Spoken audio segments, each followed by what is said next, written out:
All right, welcome back. It's me again. I hope you guys are tuned in for. I guess this is part three technically, but it's independent of the preceding two parts because those were meant to be viewed together jointly in tandem with each other. Whether or not you did that, I don't know, but it's your prerogative to decide how you actually engage with this material. So just so we know where we're at and what we're talking about here, just to kind of set things up and to frame it here. This is the lecture that is ostensibly going to be associated with the class period for Monday. That's the Monday after Labor Day, so that's going to take you to Monday the 13th, I think, because the 11th is Saturday. And the reason I know that is not just because it's the anniversary of September 11th, by the way, the 20th anniversary. So take a moment of silence, commemorate that horrible, terrible day. In the words of Franklin Delano Roosevelt, a day that will live forever in infamy. Actually, that's not what he said. He said a day that will live in infamy, and he was talking about Pearl Harbor, obviously. But you could certainly say 9/11 was even more infamous than Pearl Harbor for many reasons. But the reason I know that is because I get to spend that day going to a wedding, which I'm super stoked and so much looking forward to. Actually, I'm not looking forward to it at all. You have to fraternize with a bunch of people who you don't really know. For those of you who have large families, perhaps you can commiserate with my position because you probably don't know most of your cousins, even though they seem to all know who I am, and that's the problem. But this lecture is supposed to be viewed after that Saturday, okay? But the wonder and the beauty and I think the expediency of YouTube is such that you can view it whenever the hell you want. You can view it as soon as I upload it. And today is actually Tuesday, September 8th or 9th or whatever. I guess it's the 7th, actually. Tuesday, September 8th. 7th, what am I saying? Now, hopefully, you will have received the email that I sent out I guess that would have been last night. It would have been Monday.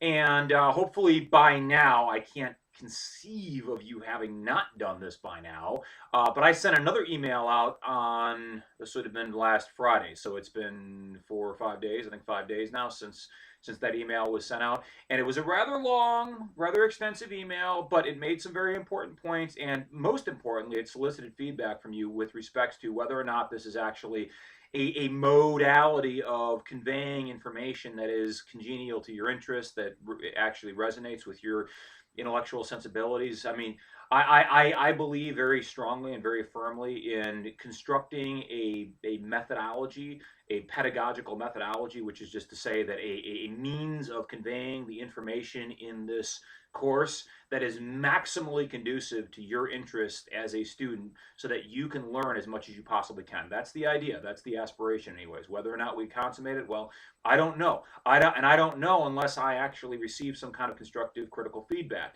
Now, don't just say in the YouTube comments, especially because that's a public forum and I want people talking trash in there. But don't just say, Jeff, you suck, whatever, fill in the blank expletive.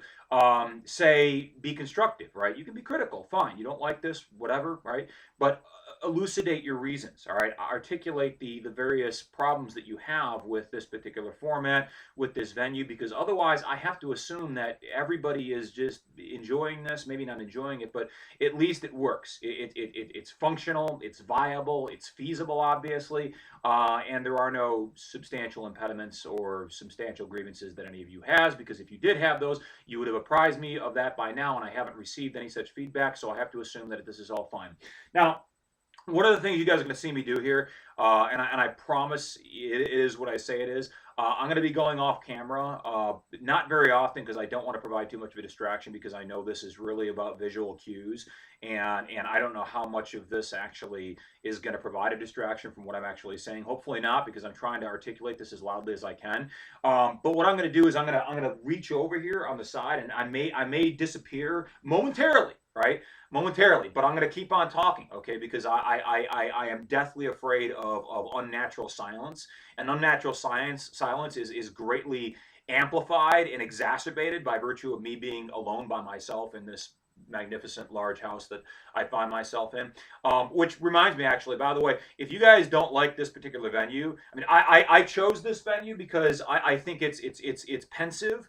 It has sort of an academic almost intellectual, philosophical quality to it, because it is, after all, the domicile. Well, not the domicile. My dad doesn't live in here. I don't think he's hiding under the desk in here. No, he's up in Mackinac Island right now. But it is the office of a retired interventional radiologist, a doctor of osteopathic medicine, which has all manner of academic, quasi-academic books. It's a place of erudition and learning, and so I think it's befitting of any lecture, whether it's me giving a lecture in history or law or politics or criminal justice or whatever it happens to be I'm talking about. I think this is aesthetically in comportment with the modus operandi of actually embarking upon a scholastic pursuit such as learning history. But if you don't like this, I can take it out in the garage and go in my backyard. I can go down the hall. I can go in my bedroom and go down and sit in the kitchen. This house has many rooms, and if you guys have a problem with this particular venue, please do let me know. But I'm not trying to burn up time. Okay, I know it sounds like that. The other point I want to make, though, is that yes, I'm going to be going off camera, and the reason I'm doing that is because I've got some stuff over here, right? And it's paperwork, all right? I don't want anybody to think that there's a bottle, there's a fifth of JD over here, or, some Captain Morgan's private stock, or some VSOP Hennessy. Actually, there is, but it's more over in that section of the room. There's actually a little mini bar here that my dad's got set up. It's got like these different echelons. He's got like different gradations of alcohol, and there's some really high quality stuff at the top. And so if I go over in that direction, you guys know I'm going to be grabbing the bottle. Now I'm being facetious, all right. For those of you who are going to run off and send the web link for this video to the administration of the college, I'm not actually drinking on the job. I swear to you, I'm not. Nor would I encourage or tolerate any of that, because that would be completely unbecoming and contrary to my ethical obligations to all of you. But I have, here's what I have over here. Okay, and actually, I guess I don't have to go off the camera because it's just sitting here. I have the slides. All right. Now the reason I'm gonna actually start talking about the slides is because I don't want anybody to imply or insinuate that I'm somehow being disingenuous to my own materials. Right? I think that would be a rather farcical argument to make, because they're my materials. I use them or don't use them to the extent that I decide they may or may not be necessary.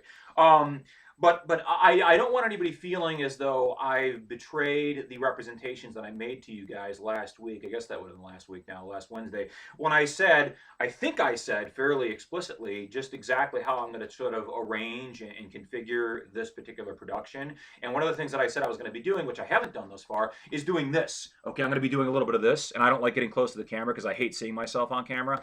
And that's one of the reasons why I hate doing these recordings, because I believe it or not, I'm despite what you may perceive about me thus far, the perception is probably that I'm a bloviating narcissist, because that's generally what people tend to presuppose about me or presume.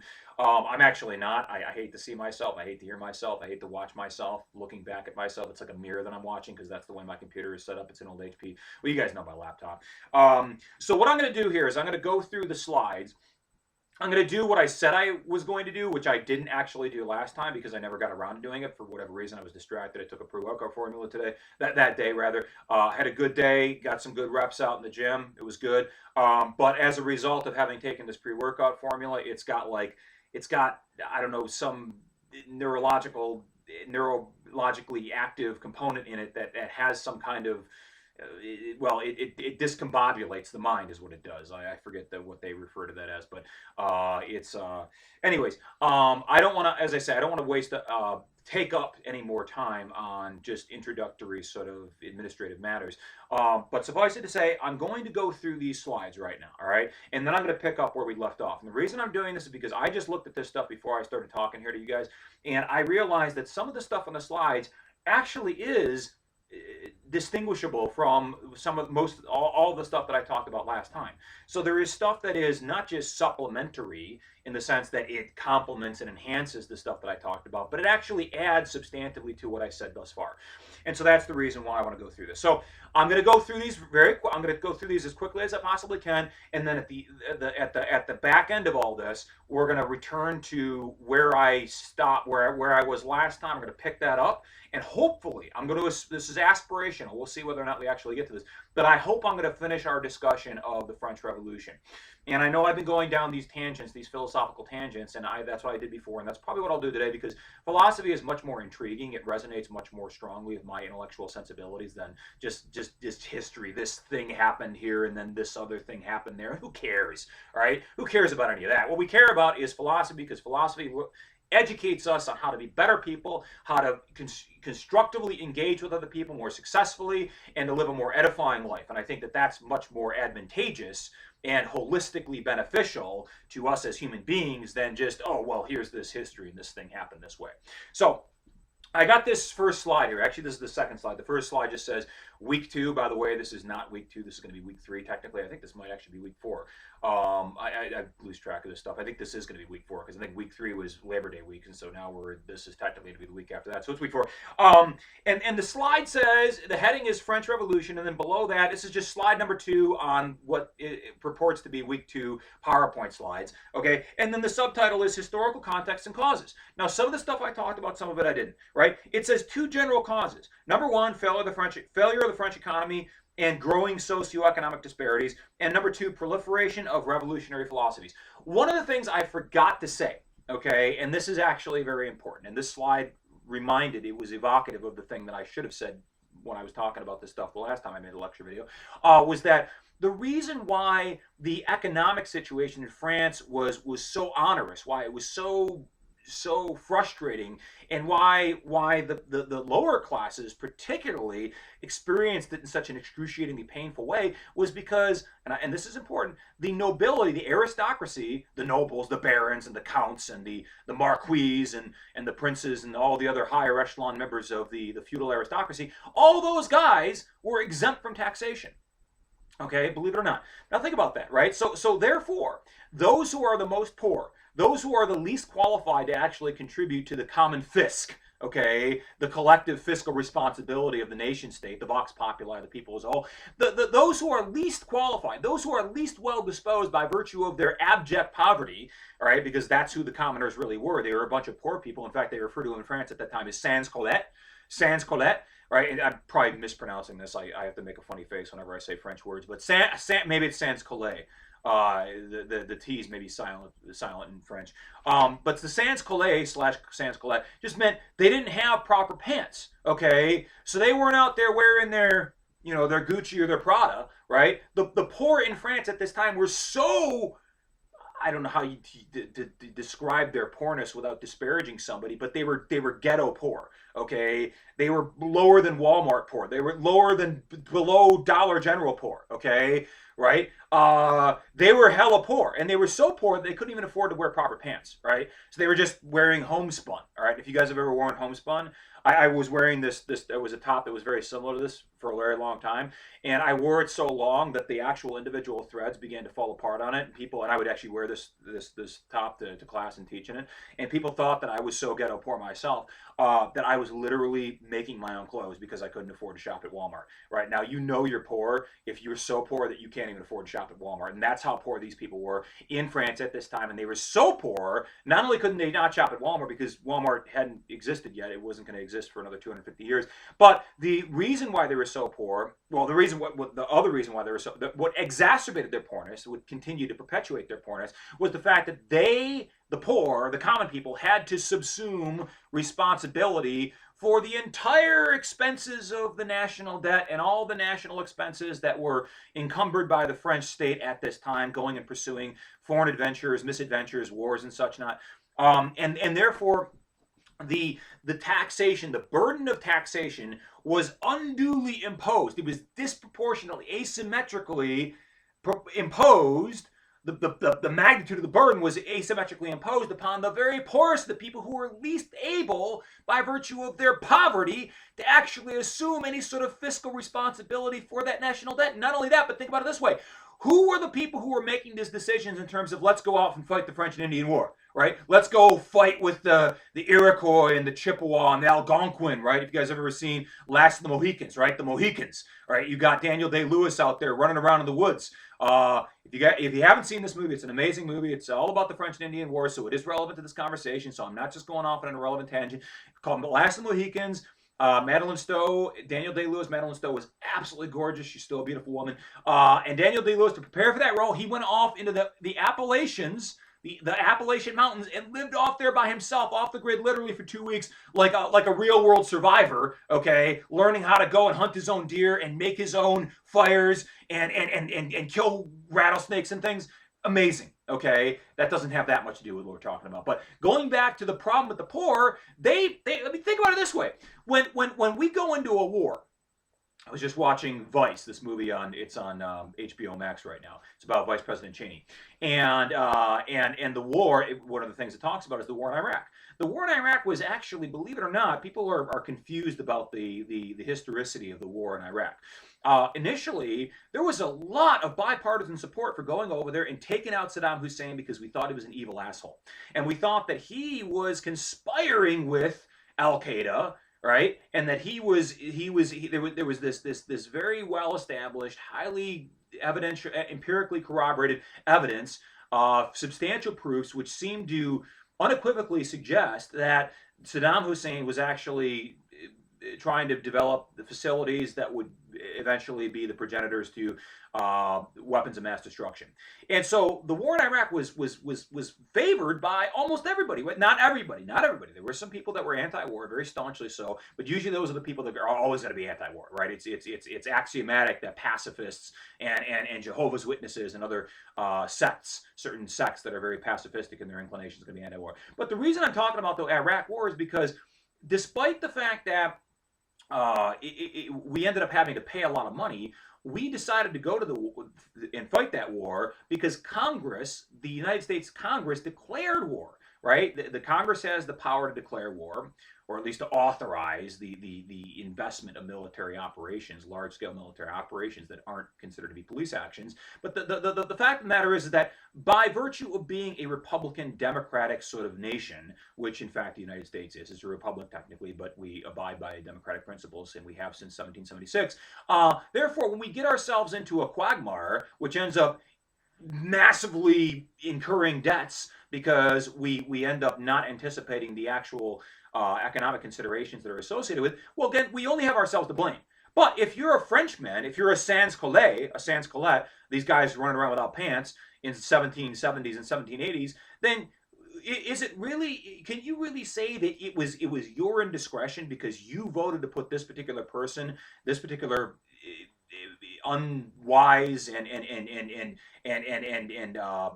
profligate and impetuous individual as your representative, as your elected representative? No, you had no elected representatives, right? And so the fact of the matter is that in France at this time, the national debt is exclusively a function of the misadventures of the French state that had been decided by people who did not represent the interests of the common people. And yet the common people themselves, even though they have no representation, they're the ones who exclusively bear the burden of taxation. You talk about taxation without representation, well, this is the absolute apotheosis of that statement, all right? I mean, this is the literal incarnation of that. Okay, Thomas Paine and Jefferson and Hamilton and Madison and Franklin and the rest of those guys, they thought they had it bad in 1776 or 1768 when the Stamp Act was promulgated by the House of Commons and the House of Lords, right? They thought they had it bad. Well, the Frenchmen had it much worse. Because the French kingdom is just going out there and making all kinds of wars. And the French people, the common people, the sans culottes, the people who can't afford to shop at Walmart or the dollar store, they have no say whatsoever. They have no constructive interface, no constructive capacity to modulate or to guide or to restrain the discretion of the king, because he has complete and unlimited discretion, which is to say that they bear all the burdens, they bear all the costs, they assume the financial liabilities because they're the ones who are being taxed, and yet they have absolutely no say in terms of what the state actually does to incur those financial liabilities in the first place. All right, so I hope that makes sense, right? So that's why being poor in France at this time means you're pissed off, not just because you're poor and you can't afford to go and shop at Gucci or Prada, right? But because the reason you're poor is because the state is going out there and it's expending resources at a profligate rate, and you have absolutely no control over that whatsoever. Okay. One of the other things, proliferation of revolutionary philosophies we talked about. I talked this to death last time, so I don't feel the need to say anything more about that. The second bullet point on this particular slide, again, this is slide number 2 in PowerPoint, week number 2. It says week number 2. We're actually in week number 4, so just understand the math in there. I did a little demonstration, so hopefully the visual aids will assist you in understanding those mathematical concepts. I'm teasing. Ancillary or contributory causes included. Right. So there's the first problem is that I think I touched on this very briefly, but I didn't really expound upon it, and that's something that really does need to be explicated more thoroughly. The wealth of the clergy, I think, at this particular juncture in history, particularly in France, but not only in France, but I think particularly in a place like France, because France was still a feudal aristocracy, okay, and feudalism is a system, is a social system, where social and political system, whereby your place in society is predicated upon who your father was and who your ancestry was and what your lineage dictates who you're going to be. And it's not dissimilar from the caste system in India. Okay, if you guys go down to the Indian subcontinent, you go down to Mumbai or New Delhi or Bombay, or it used to be Bombay, I forget what it's called now.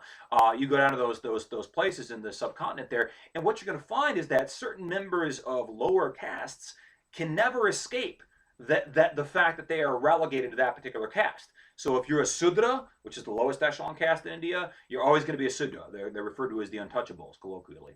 And no matter how good you are, no matter how bright and innovative and creative you are, you can never escape that. Well, that's kind of what an aristocracy, well, a feudal aristocracy was, and that's exactly how France was governed up until the French Revolution, which precipitated certain changes that required a sort of a revision of eventually, well, initially a revision of the feudal aristocracy, and eventually a full-on repudiation of it. But suffice it to say, the clergy means the Catholic prelates, the priests, the monsignors, and most especially the higher echelon, higher ranking priests, the bishops, the archbishops, the cardinals, etc. Right? Those guys were living vastly ostentatious lifestyles. All right, they were living like kingpins, like godfathers, like mega rich Chaldeans. We have Chaldeans down here in the Metro Detroit area, and I don't mean to disparage them, because I'm not disparaging them, but I will say this: they like to flaunt their wealth. Okay, there's nothing wrong with that. Look, I mean, I'm sitting here maybe the house isn't $1 million, but the property that we have here is probably $1 million, because it's 4 acres in prime real estate in Bloomfield Hills, so it's worth a lot of money. So who am I to disparage them, right? I certainly can't do that, because I was, for the first 20 years of my life, well, more than that, I'm still living here in this house occasionally. But it's to say that there are certain religions that, even though they preach this ethos of poverty and rejecting materialism, and I think there's that passage from the Bible, and I can't remember precisely where it occurs, but it says something about the fact that no sooner shall a rich man enter heaven than a camel shall pass through the eye of a needle, which is to say that it's infinitesimally improbable that somebody who is wealthy, who holds on to all the materialistic things in this life, and who's possessive and covetous of those things, that person will ever aspire to enter to heaven, because in a way he or she is not concerned about the intrinsic values in human nature, the altruistic things, being caring, being compassionate, being considerate to your other fellow human beings, and giving away your wealth, right? No thought for the morrow, right? Put down the plow, right? Don't bother to seed the fields, right? Don't do anything industrious. Don't do anything constructive. Don't bother with any of that. Just concern yourself with the hereafter. Don't concern yourself with this life. Well, unfortunately, whether you like it or not, that was the message of Christ. And so it's ironic. It's not just is it ironic. It's hypocritical. It is the personification of hypocrisy when you have the highest echelon members of the Catholic Church who are responsible for propagating and disseminating the content, the dogmatic preachment of the Catholic Church, and they're out there and they're living in these massive palatial estates, and they have serfs and peasants working at their behest who they're not really compensated, because it's feudalism, so you don't have to pay your workers, right? And they have all this bling. I mean, they literally would have bling. I wear a ring. That's I don't think it's particularly ostentatious, but it's a pretty big fat ring, okay? And bishops had rings like this, and they were known as the bishop's ring. In fact, bishops still wear these rings. They're signet rings, all right, which is a sign of your office. It represents your office, your status, your power. It's a symbol of your having reached this particular status in the Catholic Church. And peasants in France would have to get down on their knees and suck that. Kiss that ring is what I was going to say. All right, that they get down on their knees when the bishop walked into the room. I'm not making this up, right? As a show of deference and subservience to the power of the bishop. So the church had not just sort of ethereal, metaphysical, spiritual, moral authority and power, but it also wanted to have temporal, physical, political power. over the hearts and minds and the lives of the commoners especially. And many people, the more philosophically inclined, were thinking about this, and they said, no, you can't have it both ways. Either you are the spiritual arbiters of that which is right and that which is wrong, and you, the Catholic Church, and the priests as the intermediaries on behalf of God, are the facilitators of entrance into heaven, right? Access to the hereafter and the netherworld and beyond, right? Or you're concerned about acquiring all kinds of material wealth and showing it off in a very pompous and ostentatious manner, right? But you can't have it both ways, right? You're either one or the other. And the problem is that the paradox of all this is that the Catholic hierarchy, those who are supposed to be embracing the faith, right? The cardinals and the bishops and the archbishops, you know why they call them a cardinal? Because they wear the crimson red. Okay, they wear the carmine colors, the carmine. For you artists out there, I know at least one of you is an artist. But it's this carmine. It's this very high visibility red color, and it's meant to signify their willingness to die for their beliefs, to be martyred on behalf of their religious beliefs, right? Because they do have the courage of their convictions, so much so that they're willing to go out there and be martyred and stoned to death or have their heads cut off or whatever, But in actuality, if you say that the cardinals or the higher echelon members of the church are so devoted to the preachments of that church, they embrace the faith so tenaciously that they're willing to die for it, and yet at the same time they live in these palatial estates because they want to have the bling, and they want to have the Audi 8 Series, and they want to have the Jag, and they want to have the Lambo, and they want to have all the 18th century equivalents of those things, right? Well, that seems rather contradictory, doesn't it? Seems to be rather farcical to say that you're going to have all those things, but you're also willing to die for your faith, and your faith is essentially one which rejects the trappings of materialism. Okay, so that would be the argument, I think, that Maximilien Robespierre, a great rhetorician, a brilliant lawyer, and a very shrewd and sort of Machiavellian political operator, if ever there was one, a demagogue of the highest rank, who we're going to talk about very soon. This would be an argument that Maximilien Robespierre would have been making. And I have a certain sort of sneaking, skulking admiration for Robespierre, even though he's a bloody, tyrannical guy. He was very, very smart, he was very, very clever, and he was very, very eloquent. Of course, you could say that about a lot of people. You could say about Hitler, you could say about Mussolini, you could say about a lot of despots and dictators and degenerates. But hey, you can't take away from the fact they were influential, right? They were influential, and that's saying something completely different. That's not making a moral judgment about them either way. Okay. We talked about the climate, environmental considerations, the mini ice age, blah blah blah, and then the Enlightenment ideology, which asserted egalitarianism. Egalitarianism is just, hey, everybody should have the same rights, the same responsibilities, the same prerogatives, the same basic liberties, and there should be no differentiation based on where you come from, or who your father was, or who your grandfather was, or this notion of well, the idea that is inextricably associated with feudalism and the idea of aristocracy or monarchy, for that matter, right? So egalitarianism is in many ways the antithesis of the counter opposite of aristocracy, because aristocracy says there's a few people over here and they're very special because they have all the wealth and because they've had all the power. And eventually, I think if you go back far enough, you could say, well, there's a basis. There's a factual, rational basis for them acquiring that wealth in the first place, because somebody had to go out there and do something extraordinary to get that wealth. But this is the argument against the inheritance tax. It's just because your father had a lot of wealth and because he's got this fine, luxurious office here, right? If I'm a complete degenerate and I just, I don't make any money because I work as an adjunct instructor of history all my life and that's all I do, who's to say that I deserve to inherit all this, right? I deserve the fruits of my labor. And if the fruits of my labor are not particularly fruitful, well, then I ought not to have very much, okay?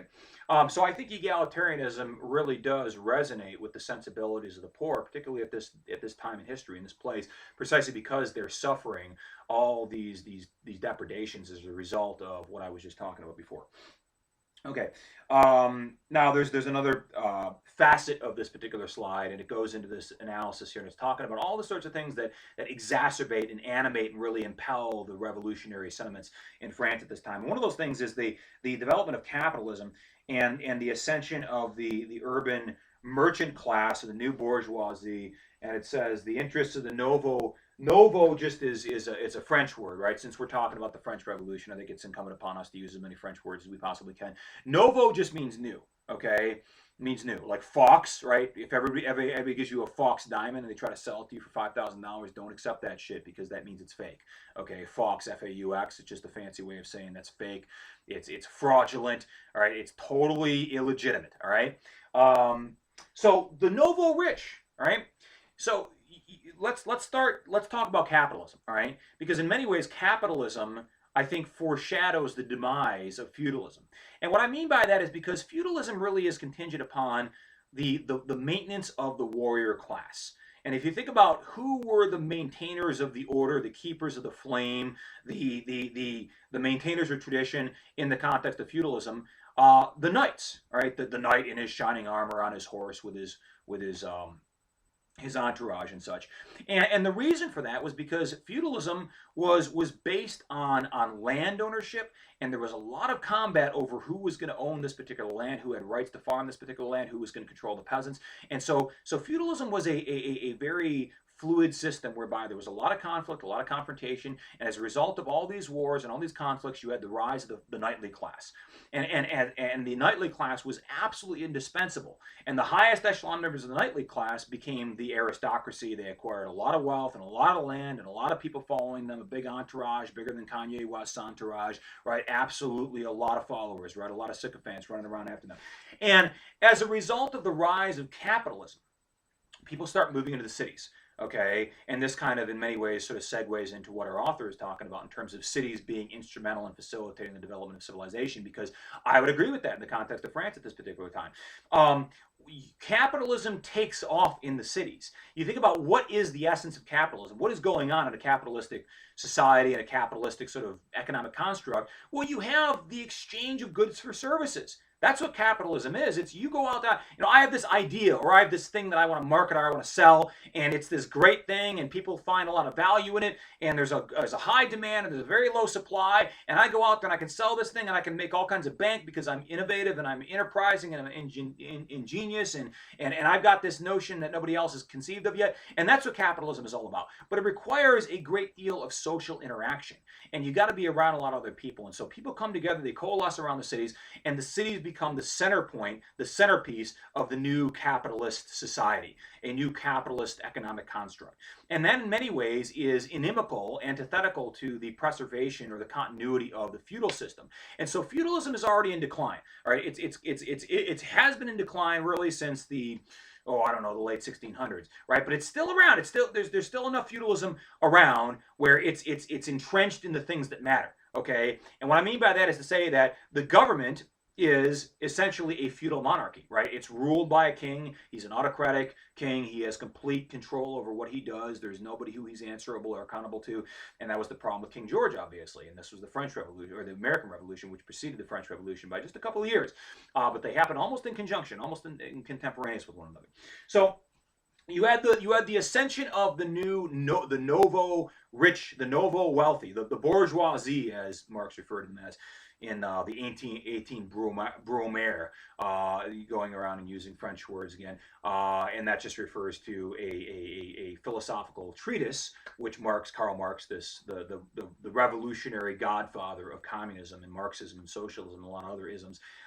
He wrote this philosophical treatise, which is just a particularized work, of a written work that's meant to address a particular philosophical problem, and it was called the 18th Brumaire.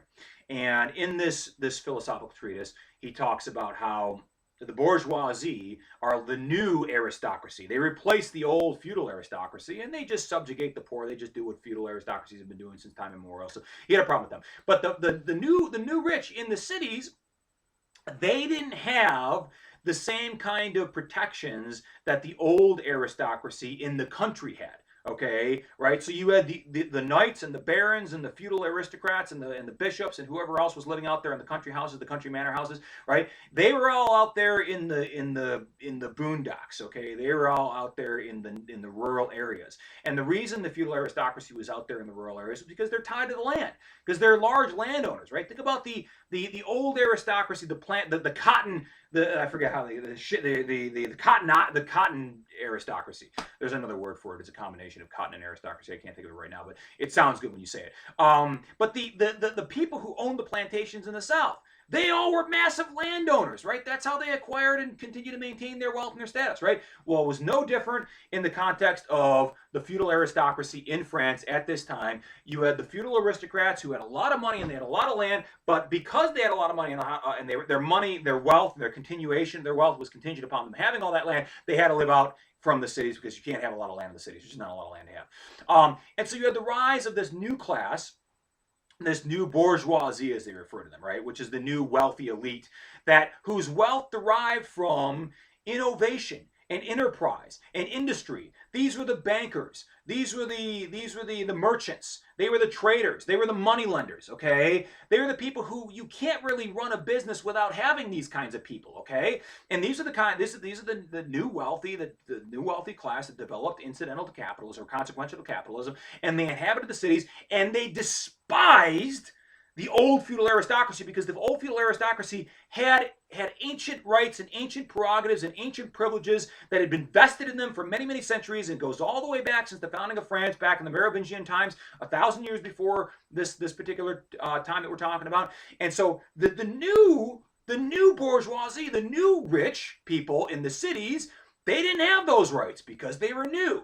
And because they were new, they didn't have a lot of political representation. They didn't have a lot of power and influence at the king. And especially because the king himself was a member of the aristocracy. So of course he's going to be favorably disposed to hook his fellow aristocrats up, right? So the discontentment, which was instrumental in precipitating the French revolutionary ethos at this time, was not just endemic or exclusive to the poor, the riffraff, right, the dollar store, the Dollar General shopping clientele, right? It wasn't just those guys, right? But it was also this nouveau rich. In fact, the nouveau rich, the new rich, the bankers, the merchants, the lawyers, the money lenders, the people who were involved in the economy of industry, right? Those were the guys who actually took a leadership role in facilitating the French Revolution. All right, so it's absolutely imperative to understand that they too had their grievances, right? Because they didn't have the special privileges, and because they were contemptuous of the old aristocracy because the aristocracy did,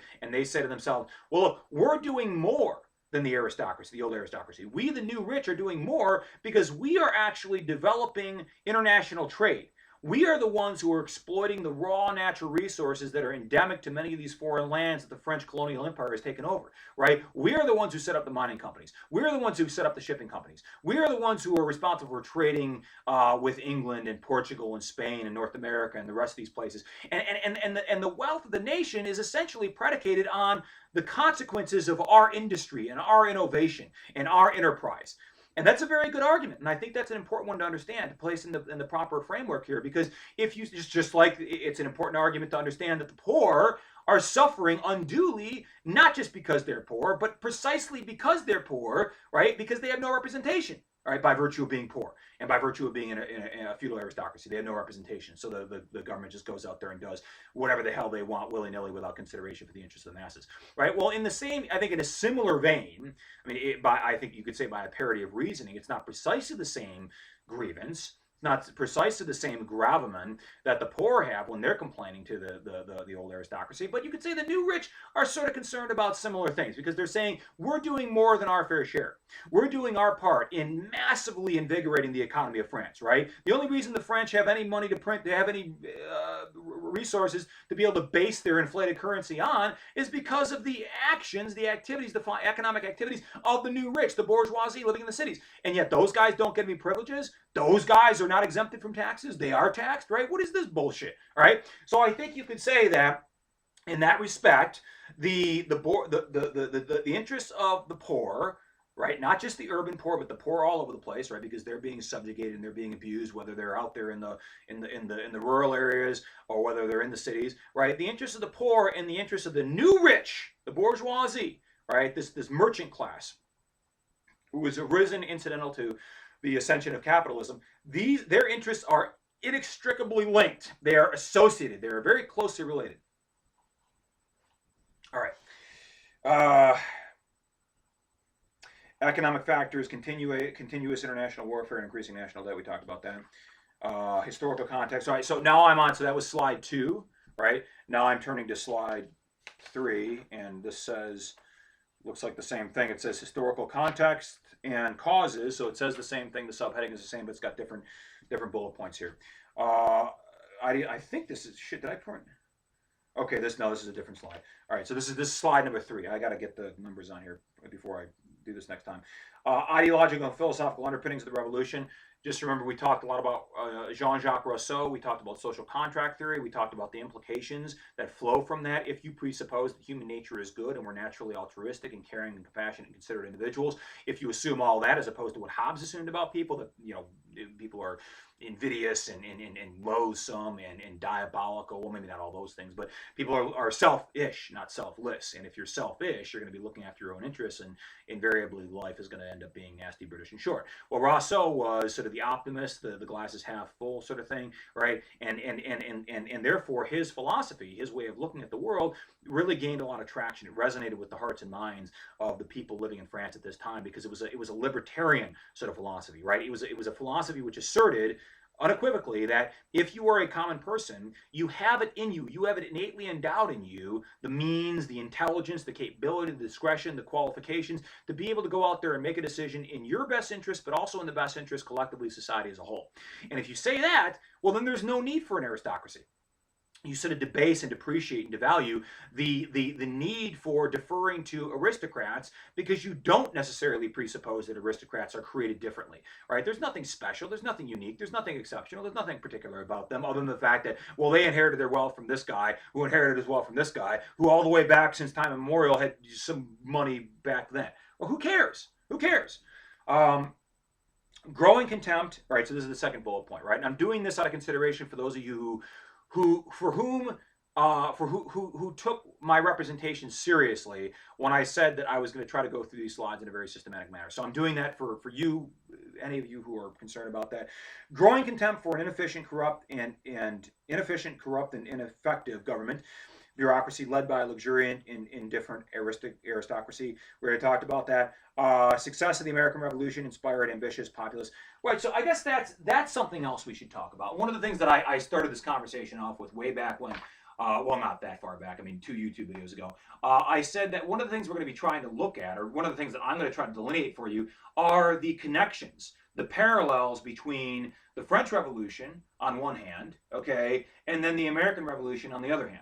Okay, and I was thinking about this today, and I was thinking of how do I really present this dichotomy in a way that resonates with the minds of the comrades out there listening to this. And I thought, well, one of the interesting things about the French Revolution is that it was much more vicious, it was much more violent, it was much more bloody. It didn't start off that way. It got to be that way. It reached this cathartic moment whereby the revolutionaries realized that the only way forward was going to be going all the way, was going to be completely annihilating all the vestiges of the ancient regime, the aristocracy, the feudal monarchy, all the rest of the trappings, right? To completely annihilate and extricate all of that completely from French society and completely from French affairs. And that was the only way to actually fully and effectively consummate this revolution. Well, it was different with the American Revolution. You could say the American revolutionaries went all the way in the sense that they created their own country. Yeah, I guess you could say that, right? But in a way, were they killing the British when they captured them? Were they cutting their heads off and things like that? No, they weren't doing that. Was there a bloody tyranny of populists who were going out there and demanding the blood of people who they cast aspersions on and insinuated they were spies for the British? There wasn't much of that. Was there a lot of conspiratorial thinking going on that was animating all kinds of purges in society, in American society in the 1770s and 80s? No, there was none of that as far as I can tell. So there was something different about the French Revolution that I think differentiates it very conspicuously from the American Revolution. In fact, the thing that I think that the parallel, the thing that is most I think equivalent to the French Revolution in terms of just its general terms, in terms of its trajectory, in terms of how it actually played out, the manifestations of outrage against the monarchy and the aristocracy, was the Russian Revolution. Okay, and there are many parallels between the French Revolution and the Russian Revolution, and I think the thing that links them is that the monarch in both cases, whether it was Louis XVI in the context of France or Tsar Nicholas II in the context of the Russian Revolution, both of those monarchs were uncompromising. They were unwilling to cede or concede or acquiesce to the demands of the populace, the people who wanted a more egalitarian form of rule, who wanted republicanism, who aspired for a more democratic sensibility, right? These monarchs were either indifferent to it or impervious to it because they believed in the fact that they had actually been endowed with the divine right to rule by God, okay? And I know that's a bit of a tangent, but I think it's important to understand the context here and to be able to do, well, we're doing a comparative history here, right? We talked about different types of history. Well, this is a comparative history. Okay, need to reduce national debt and improve the vitality of the economy. This is the phraseology here is horrible, and I'm sorry, guys. This is just these sentences are so chopped up. They're not very fluid. They don't flow very well. The need to reduce the national debt and improve the vitality of the economy results in the appointment of a competent but radical financial guru. King defers to the judgment of financial advisors and leads the historical estates general to resolve the crisis in a quasi-democratic fashion. Pretense of democracy and equality amongst the constituent members. All right, so this is kind of where we left off here. The estates general, as I was saying, was just this. It was kind of like a quasi-parliament. And in theory, it was meant to represent the interests of the French population, all the the people together, right? It was meant to represent all their interests collectively. But in actuality, it didn't do very much of that because, as I said, it was this tripartite division whereby you had three different houses, right? We have a bicameral legislature. If you go to Washington, D.C., if you go to the House there in Lansing, you go to the House, the Capitol building in Lansing, you're going to see a Senate, a state Senate, you're going to see a state House of Representatives. Just like it just mimics the Washington, what's going on in Washington, right? The Capitol in Washington, right? Well, that's a bicameral legislative apparatus, right? Whereas here you have a tricameral, which means it's divided into three constituent subsections. Number one, you had the aristocracy. Number two, you had the clergy. And number three, you had everybody else, okay? And as I was saying before, the problem with this is that the aristocracy and the clergy are always going to have the joint alliance. Their interests are conjoined because they're basically the same people. Right now, it would be different if the clergy, the people who represented the clergy in this estates general sort of thing, were the low-ranking, the friars and the acolyte, the priests, right, the low echelon members of the Catholic hierarchy. But they really weren't. They were representing the interests of the archbishops and the cardinals and the bishops and the monsignors and the higher echelon prelates, right? And so those interests were highly divergent from the low-ranking clergy. And as a result, the interests of the first and the second constituent members of this particular quasi-legislative body were conjoined. They were aligned, and they were always going to vote to support each other. And so it really, if you were a commoner, you wouldn't be able to make any progress. And what eventually ends up happening, as I think I finished off last time was saying, was that there was essentially a point whereby there could be no sort of progress in terms of agreeing to ameliorate the financial conditions that were so atrocious in France, that were causing so much discontentment, that the poor were getting poorer, the rich were getting richer, and nobody's going to do anything about it, right? Well, we couldn't actually redress these concerns if we couldn't actually come together and achieve some sort of compromise, some sort of consensus. And so what ends up happening is the members of the third estate, okay, remember there's the first estate, the second estate, and the third estate. The third estate is the commoners, right? The peons, the peasants, the serfs, the lower echelon people, the proletariat, as Marx would refer to them as, right? Well, those people got tired of this charade. They said, this is a farce. This is an absolute travesty. This is in no way representative of the interests of the common people, and the common people, after all, can comprise at least 95% of the population of France at this time. So we're going to go out here. We're going to establish our own separate body, which is going to be known as the National Assembly. And the National Assembly was created, and incidental to its being created, the people who established the National Assembly, these commoners, which were formerly a member of the Third Estate, they welcomed the First and the Second Estate. They said, you guys can come and join us, right? But you have to play by the rules of the game.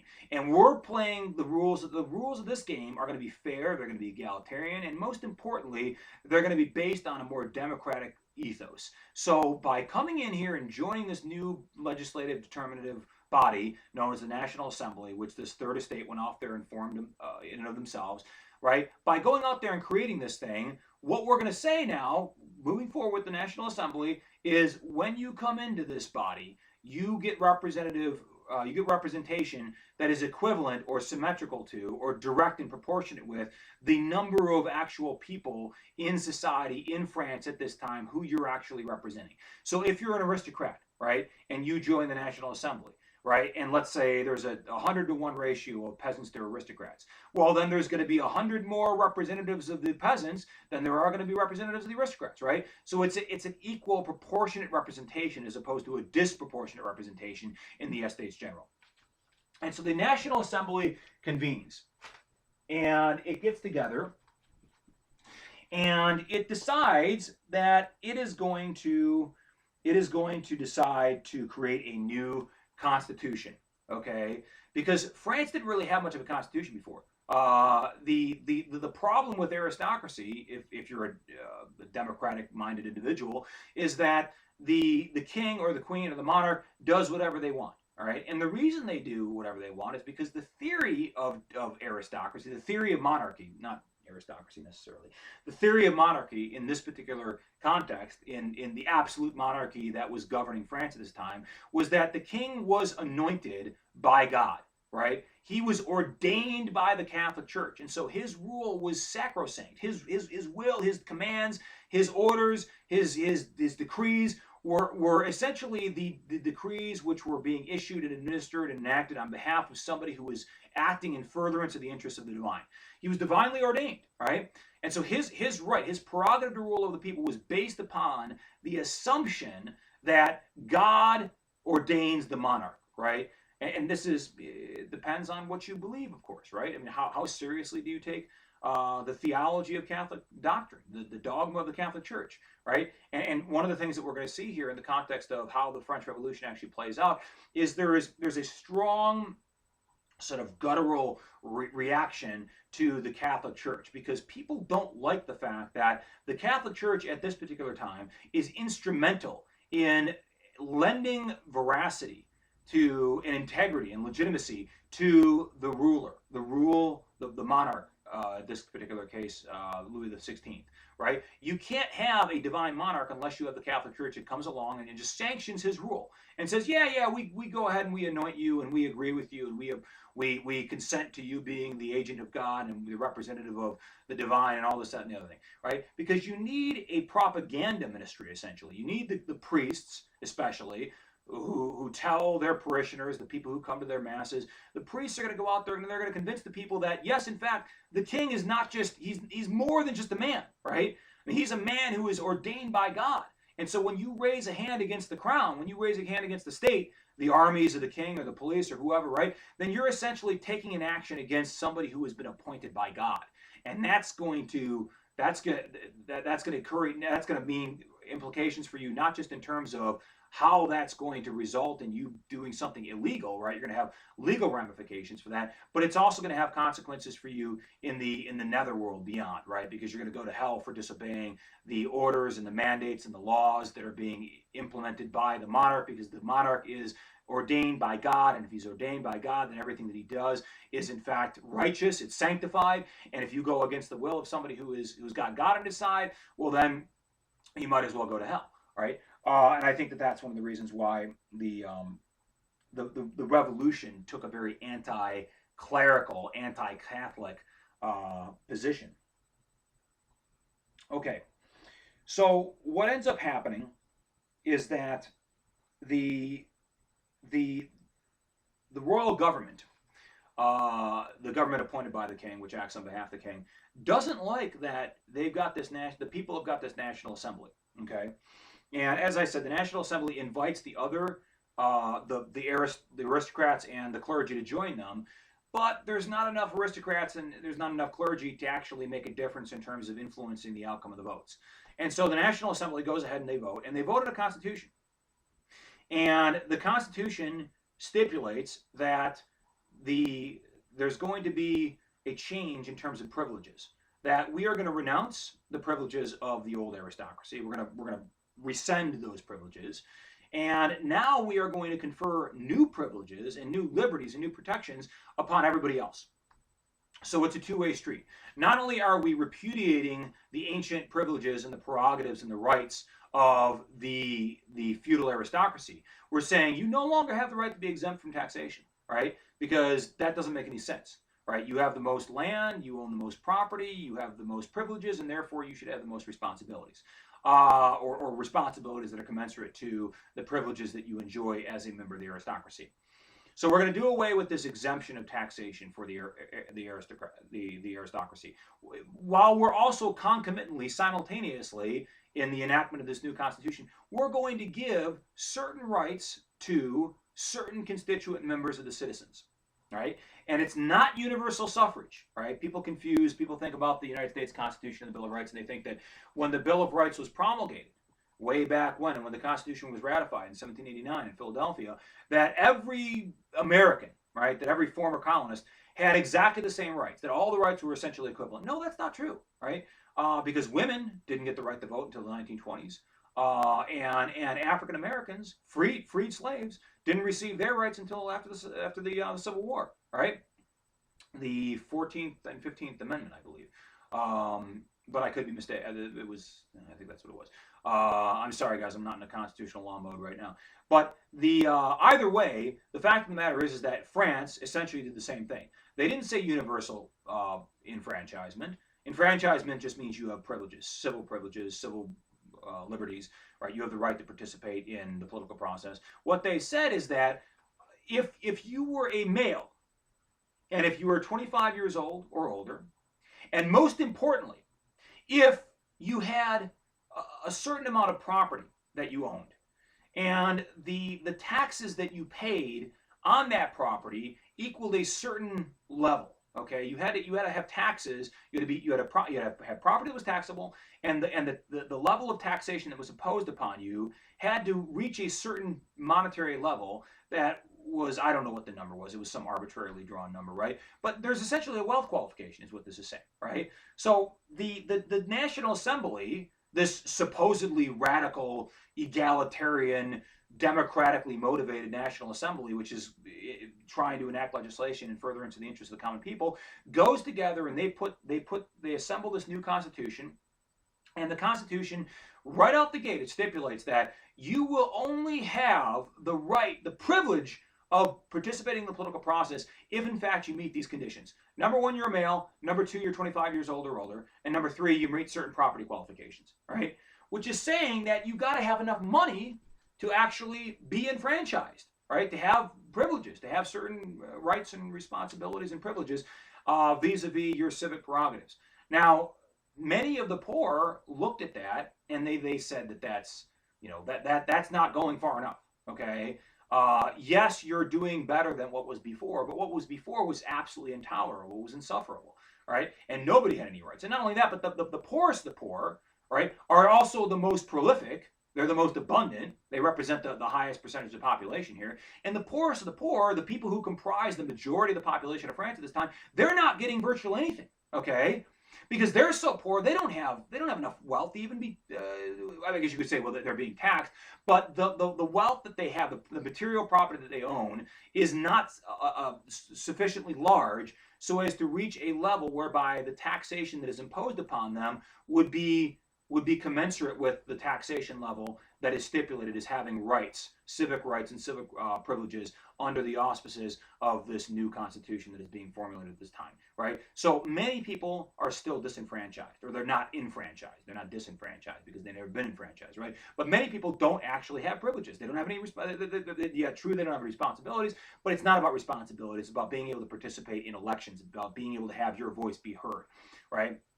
So that's what happens. This new constitution is created, and after this, you have a reaction from the old school aristocracy. You have a reaction from King Louis XVI and the aristocrats, because they don't like the fact that this National Assembly doesn't really represent. It doesn't take into consideration the views and the objectives of the aristocracy or the clergy, for that matter. Now, it doesn't do that, or I guess you could say it's not that it doesn't do that entirely. It doesn't do that in a way which places disproportionate emphasis on the desires of the aristocracy and the clergy. And I think that one of the problems here is that the monarchy and the aristocrats in particular have been getting their way. They've had it their way all the way for as long as anybody can remember. Okay. And they've never had anybody come along and say, well, no, we're not going to just defer to you guys. We're not going to allow you to continue to maintain your special privileges to the exclusion of everybody else. And so the National Assembly was truly radical in the sense that it gives rights to people who had never had rights before. And not only that, but it dispossesses, most importantly, it dispossesses the aristocracy of certain privileges, which they have always had. All right. And I can tell you, I mean, just from having studied history, that it's much more excruciating, it's much more painful to have had certain rights, to have had certain privileges which you've always enjoyed, and then to be dispossessed of those privileges, right? To have that divested of you, than to say, well, you know, you've never had those things to begin with, so we're just going to continue to not let you have those things, right? I mean, it's one thing to say, well, you know, like for the poor, for instance, right? They've never had the right to vote, okay? And they're not really being given the right to vote right now by virtue of this new constitution that's being promulgated by the National Assembly. They're being, I guess you could say they have certain privileges because they can't just be abused by the aristocracy, but they don't have the right to vote, and that's the most important thing, right? But that's not as bad as saying, hey, you aristocrats over here who've never had to pay taxes, now you have to pay taxes. Not only do you have to pay taxes, but you have to pay taxes in proportionate to the amount of land that you own. All right, the amount of material wealth that you've accrued for yourself, right? And that's a very heavy burden that they therefore encumber themselves with. So the monarchy responds, and there are troops that are sent into Paris in response to the promulgation of this new constitution. And the people in Paris, in particular, because it's just like any big city, there's a lot of very poor, a lot of dejected people living in absolute poverty, and the people in Paris respond in a very agitated and highly aggressive manner because they perceive the sending of troops as a measure undertaken by the king to suppress essentially strangle democracy in its grave, right? In its cradle, rather. To strangle democracy before it even has the opportunity to grow and to proliferate and to take hold. And maybe they're right, maybe they're wrong. I think the king was probably very concerned about the direction these things were taking. And he's rightly concerned because this is a radical change. These are very radical changes that are happening here in France at this time, right? But I think it's very unfortunate. It's a misstep. It's a miscalculation of the king, Louis XVI. As I said, he was the wrong man at the wrong place at the wrong time in history for all kinds of reasons. But one of those reasons was because he was very impetuous, right? He thought to himself, well, I'm going to go out there and I'm going to suppress democracy before it even has the chance to proliferate. But what he failed to do, what he failed to take into consideration was he didn't really gauge the sensibilities of the masses, right? Because most people were very tired of monarchy. And so he sends these troops in. He sends the elite the elite guard regiment that was responsible for protecting the royal family. And these guys are loyal. These guys are hardcore. These guys are well trained. They're well armed. And they go in there and they make a show of force. And the people, instead of being in awe, instead of shock and awe, you guys remember the shock and awe campaign in Iraq in 2002, right? Instead of being shock and awe, the people respond with violence. And they're absolutely, they feel as though this is a direct provocation, which I think in many ways it was, right? And what they do is they begin tearing up the city, right? It's like BLM. It's a BLM rally and an anti-Fa rally gone berserk, okay, gone wild. And the common people start going wild and they start tearing shit up and they start burning things, lighting things on fire. And what do? They go down to the Bastille, okay? And the Bastille is a big fortress in the middle of Paris. And it was a fortress. People have this misconception of what the Bastille actually was.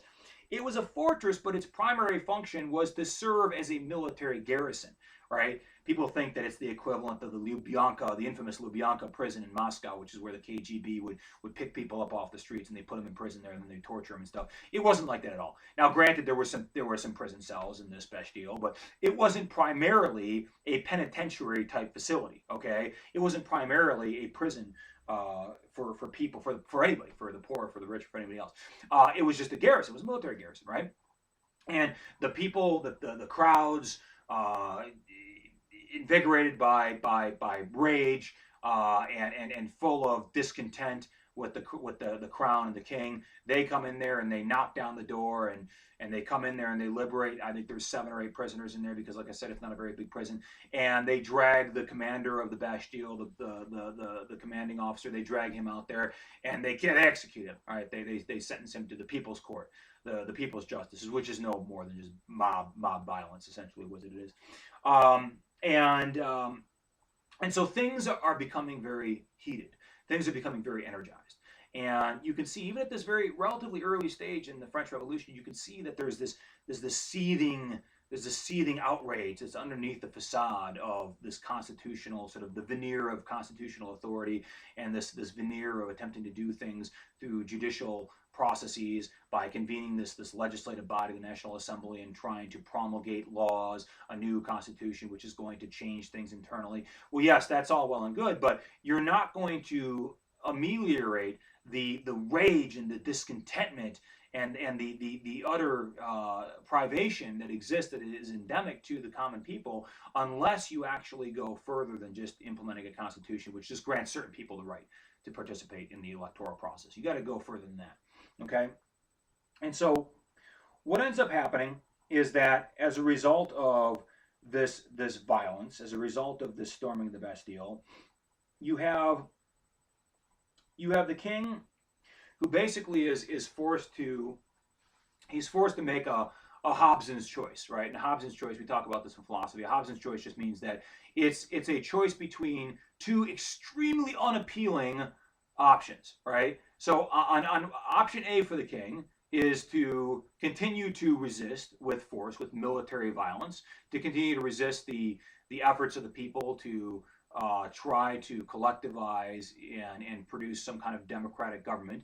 And he knows that if he does that, well, that's just going to seriously antagonize everybody. It's just going to exacerbate the situation. It's going to make it immeasurably worse, right? So if you do that, that's going to result in violence. That's going to precipitate more rebellion and more revolt and more riots in the street, more BLM, people running wild through the streets of Paris and the other cities in France. So that's obviously not a very good choice, right? The other choice is, well, I have to acquiesce. I have to acknowledge the legitimacy of this new National Assembly.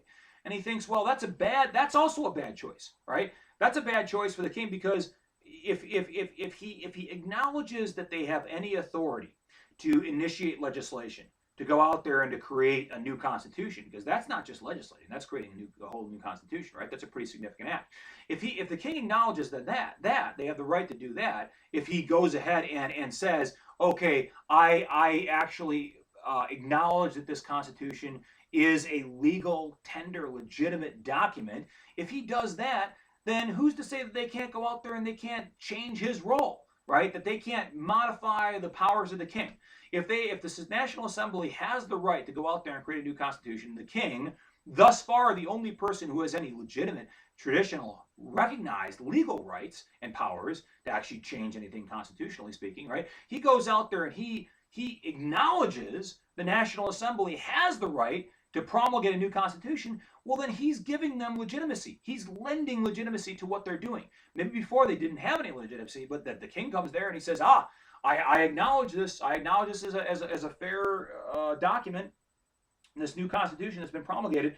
Well, that in a way, that gives them not just that, it doesn't just give them street credibility, right? It does do that, right? Now they've got a lot of street cred, right? Because now the only person who legally, because before the National Assembly, the only person who had the right to create a constitution or to rescind a constitution or to change the laws was the king, right? And so he who has the legitimate authority, right, pursuant to the laws of France at this time, he comes along and he recognizes the promulgation of a constitution by this National Assembly, which didn't actually have any legal authority.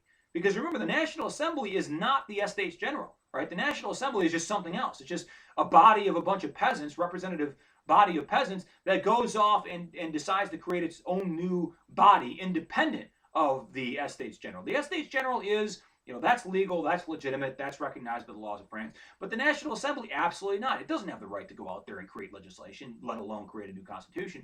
But once the king recognizes that, I think I don't want to say it was the wrong decision because I think either way, if the king continued to sort of retrench and refortify his position and to assert his legitimacy and to respond with violence because that's the only thing he knows how to do and that's the only thing he really can do at this point, well, that's just going to antagonize the people even further. That's going to exacerbate the situation. It's going to result in even more riots. It's going to result in even more chaos and violence. And that's not necessarily going to end in a good place for the king. So that's not. I mean, again, like I said, it's a Hobson's choice. I can't say either of these options is very good. But what maybe there was a middle way. Maybe there was something he could have done that was in between these two positions that were neither of them themselves very good. But what he does is he goes ahead and he sanctions, or rather, he authorizes this constitution. He gives it legitimacy. All right. And what happens? Well, now the National Assembly realizes that it has street credibility because now it has the force of law. It's not just well, you people should accept this Constitution because we the people spoke and this is the word of the people. No, because now it's been sanctified. Now it's been legitimated by the king, right? So people have to recognize that. And now that they have this new power, this new authority, what they do is they promulgate new laws, which essentially say that if you're an aristocrat, and especially if you're a higher ranking member of the clergy, we're going to start dispossessing you of physical property, material property that isn't yours. Okay, and there's all sorts of activities being undertaken, all sorts of malicious, violent activities being undertaken against the aristocracy at this time because people are associating the aristocrats with the tyranny of the ancient regime, right? The oppressive antics of the monarchy, and they make a pretty good target, right? Because you're living in a feudal state up until now, at least, and the aristocrats are the ones who own all the property. They own all the land, and you're working the land, and you're a serf, and you're a peasant. You don't have any property of your own, and you're disenfranchised, right? And you don't, and you're pissed off. And now it's time. Now it's time to get your revenge. Okay, now it's time. The same thing happened in South Africa after the end of apartheid. I mean, that's the parallel that I can draw in my mind, anyways. For those of you who are, well, none of you are actually old enough to remember this because I'm not old enough to remember. I'm old enough. I'm older than all of you. But back in 1970, I don't actually know what it was. It was in the late 1970s, early 1980s.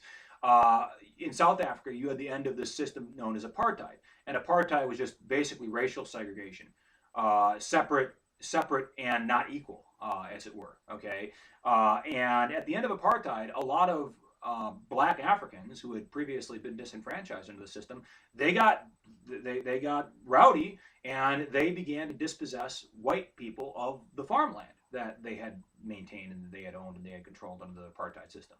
And I think that the underlying grievance which animated this sort of behavior is actually very similar in the context of the French Revolution, because you have a bunch of people, the aristocrats, anyways. They have they have almost all the land, right? But you have to ask yourself the question: did they really work very hard for that land?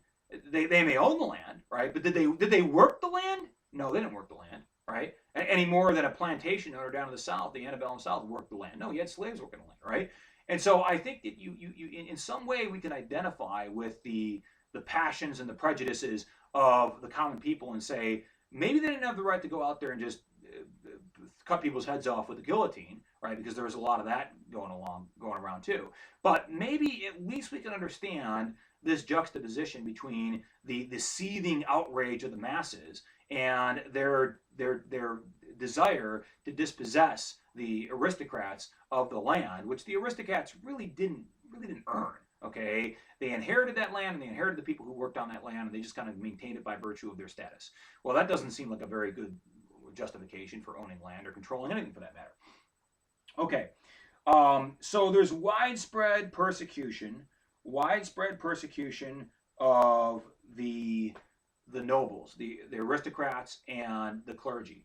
And as a result of this widespread persecution, what happens is most of the aristocrats, not all of them, but most of them, they decide to go and seek greener pastures elsewhere. So they move to other places in Europe.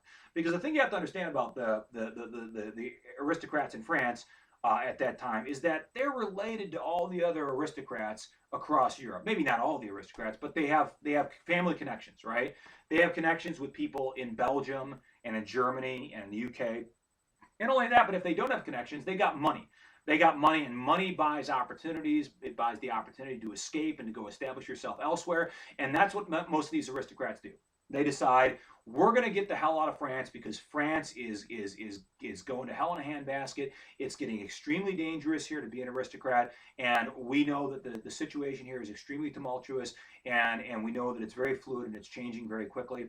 And so the aristocrats are being driven out by virtue of being dispossessed of their property, and in some cases actually being killed by the commoners.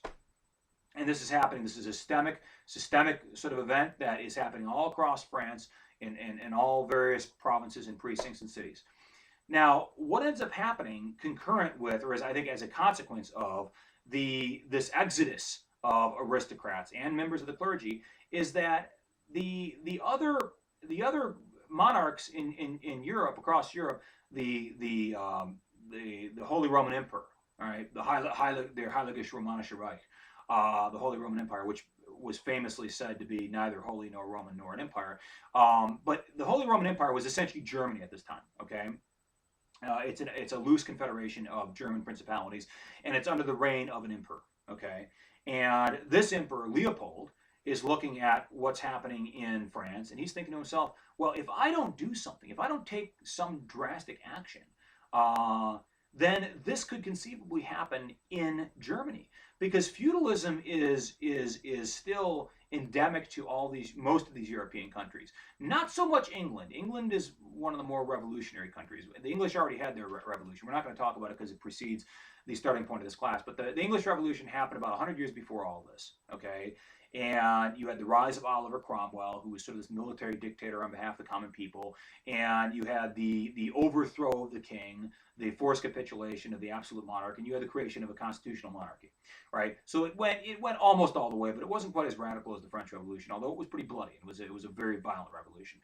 So the English already had their revolution. So the feudal system in England has pretty much been extinguished. It doesn't exist anymore, right? But you still had feudalism, which was heavily entrenched in places like Germany, and especially in places like Italy and Spain, right? And so as a result of this, oh, and most especially, I guess I should say, the further east you go in Europe, in fact, the further east you go, the less industrialized those countries are, and therefore the more agrarian they are. And the more agrarian they are, the more feudal they are, because agrarianism is essentially conducive to the maintenance of feudalism. And so they're very aristocratic. They're very absolute in their form of monarchy. And so the Austrians and the Germans are looking at what's happening in France, and they're very concerned about this. And they're so concerned about this that the two monarchs, the rulers of Austria and Germany, decide to issue a proclamation. And the proclamation makes several stipulations. And one of the stipulations is essentially that we don't like what we see happening in France. And if the rights of the monarch, Louis XVI, the rightful ruler of France, if those rights are not respected, and if the property of the aristocrats and the clergy and the church is not properly restored to its rightful possessors, then there will be very significant dire consequences, right? And the implication, of course, is that if you guys in France don't get your house together and you don't restore order and some semblance of respect for people's property, well, then France and Germany, or Austria and Germany, and many of the other feudal monarchies across Europe are going to form an alliance and come in there and impose the rule of monarchy on you guys once again, and the king is going to take his vengeance upon all of you common people, and you're going to pay for all your disorderly conduct, right? That was the implication. That was the threat, right? It was not an idle threat. It was a very serious threat, because Germany, the Holy Roman Empire, and Austria were very powerful countries. They had very powerful armies, and they were right next door to France at that time, as they are now, or as the successor state of the Holy Roman Empire, modern day Germany is. So this is something that, as a result of this, as a result of these threats, which many people consider to be very serious threats, this in many ways even inspired greater hostility towards the monarch, towards the monarchy, and towards the aristocrats, and towards the clergy, and towards all the other people who the common people perceived as the repressors and the beneficiaries of the ancient feudal system. So what does this do? It drives more of these aristocrats out towards other European countries.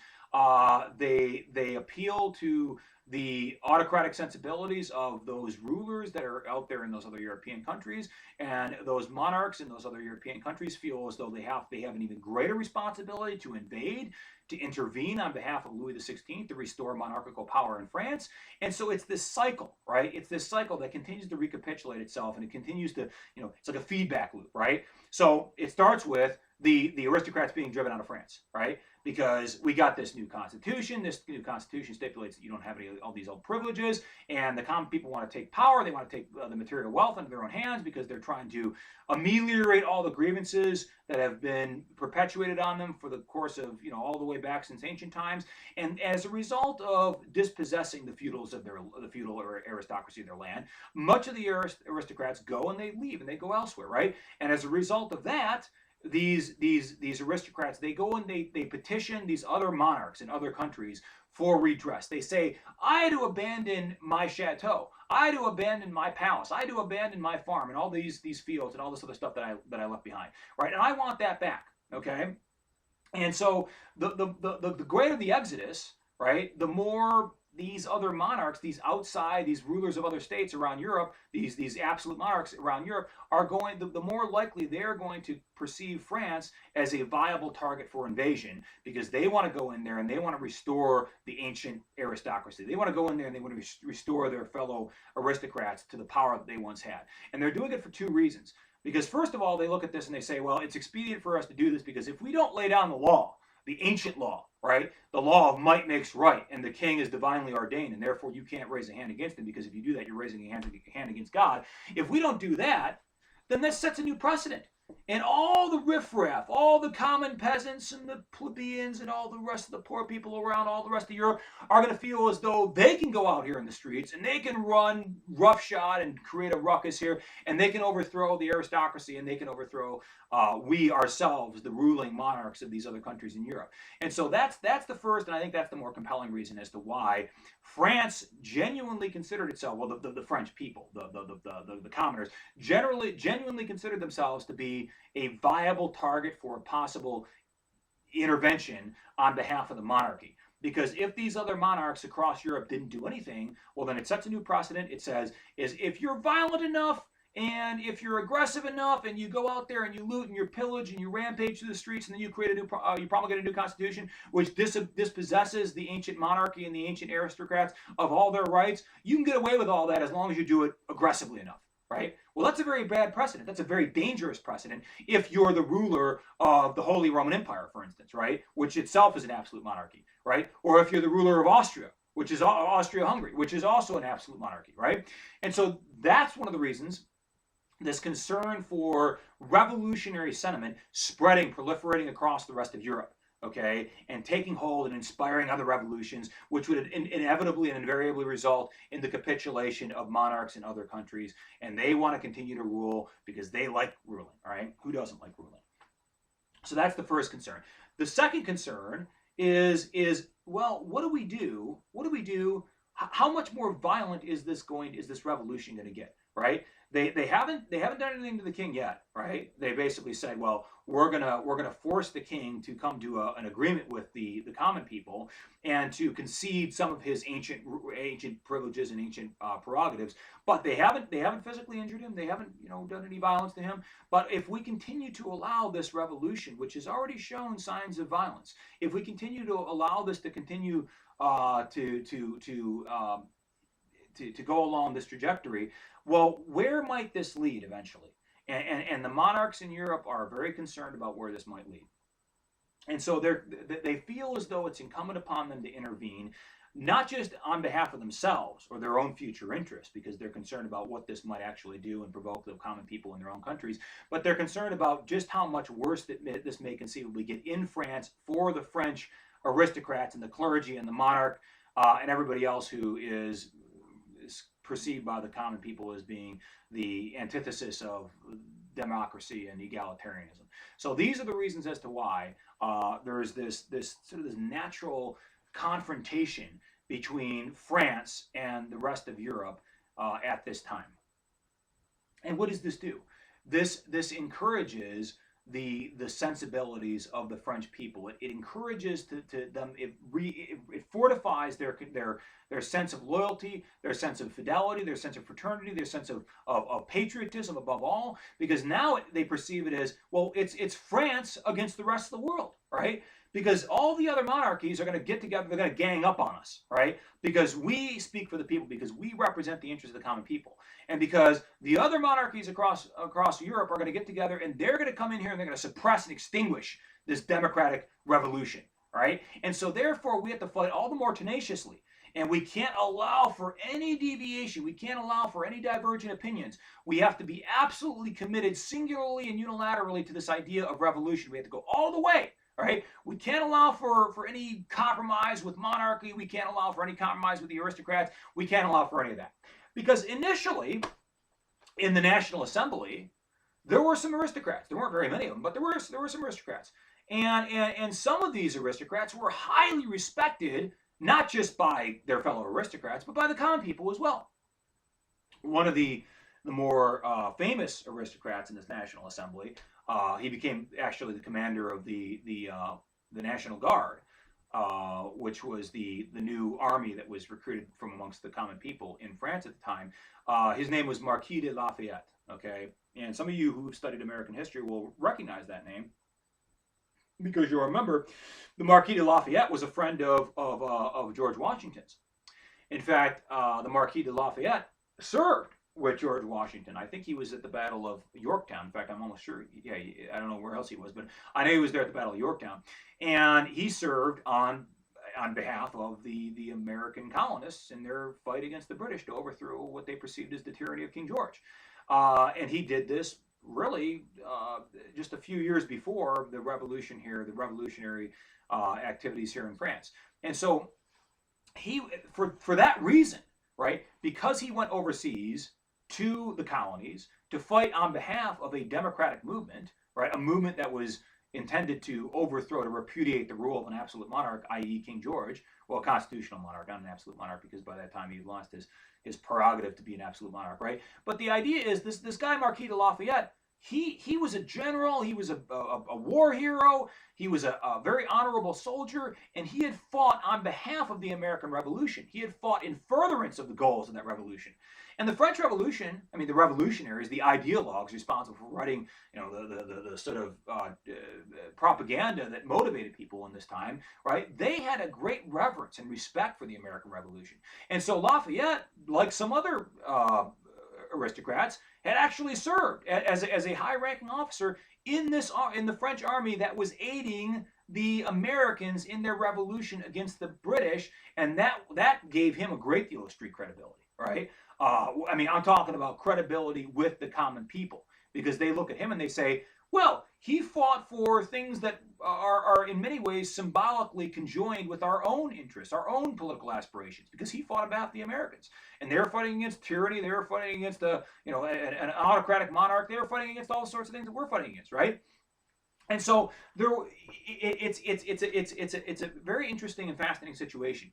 But what ends up happening is that initially people like Lafayette, they want to reach a compromise. Okay, Lafayette was a very conciliatory guy. He was a very rational, very pragmatic guy. But above all, he was a guy who had very just sensibilities. He understood that it wouldn't be fair to the monarchy or the aristocracy, because he himself was an aristocrat, obviously, so he had some subjective interest in this, but it wouldn't be fair to the monarchy or the aristocracy to just go ahead and allow the common people to get everything their way, to go ahead and what, to liberate all the property, right?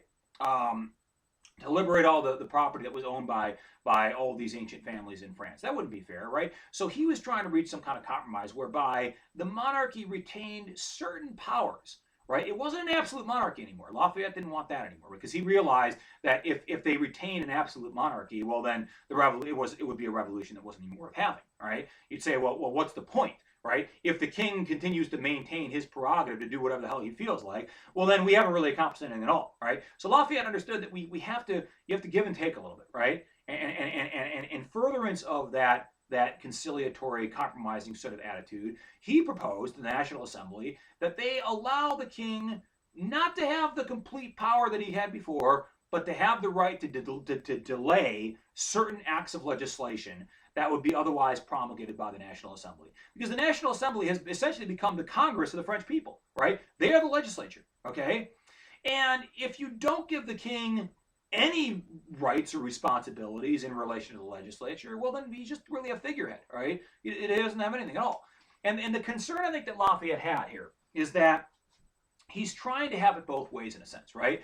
He doesn't want to disenfranchise the sans culotte, the poorest of the poor, right? The riffraff that's out there riding the streets and tearing shit up. He doesn't want to disenfranchise them by saying, "Oh, let's let the king retain his absolute powers, right?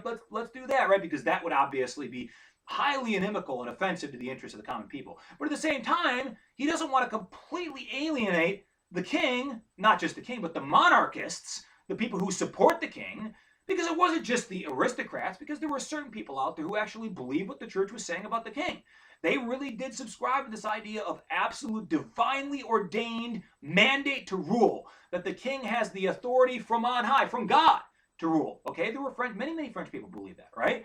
And Lafayette is very cognizant of that consideration, right? So what he doesn't want to do, he doesn't want to disenfranchise or alienate or exacerbate too much the sensibilities and the predilections of either of these two camps, which are in many ways diametric opposites, right? Because you've got the poor, the urban poor especially, but also the rural poor over here, right? The leftists. See, it's my left arm, right? The far left, okay? You got the Bernie Sanders, sans culotte, dollar store shopping Frenchmen over here, okay? And they want full revolution. They want to completely dispossess all the aristocrats of all the property and all the money, and they want to take everything and just redistribute the wealth, right? I mean, not really that, right? But essentially, that's what it's tantamount to, right? They didn't write it down. It wasn't a Marxist socialist theory, but that's essentially functionally how it would play out if the peasants on the left had it their way.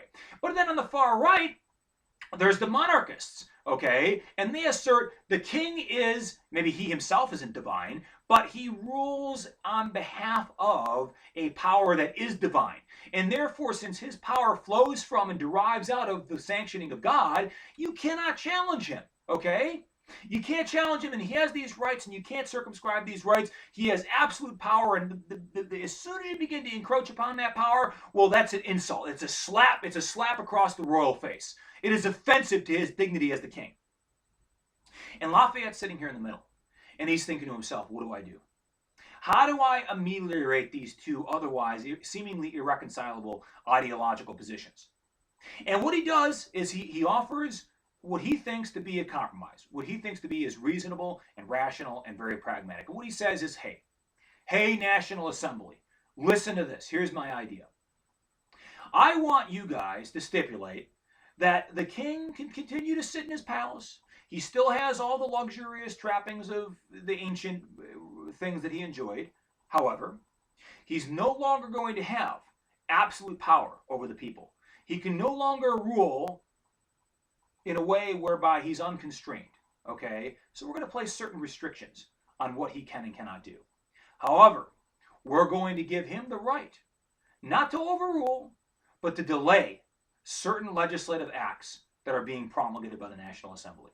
So it's kind of like a quasi-veto, all right? This is the proposition that Lafayette, Marquis de Lafayette, the hero of Yorktown, along with George Washington and some other people, this is his proposition, right? Now, what's problematic about this?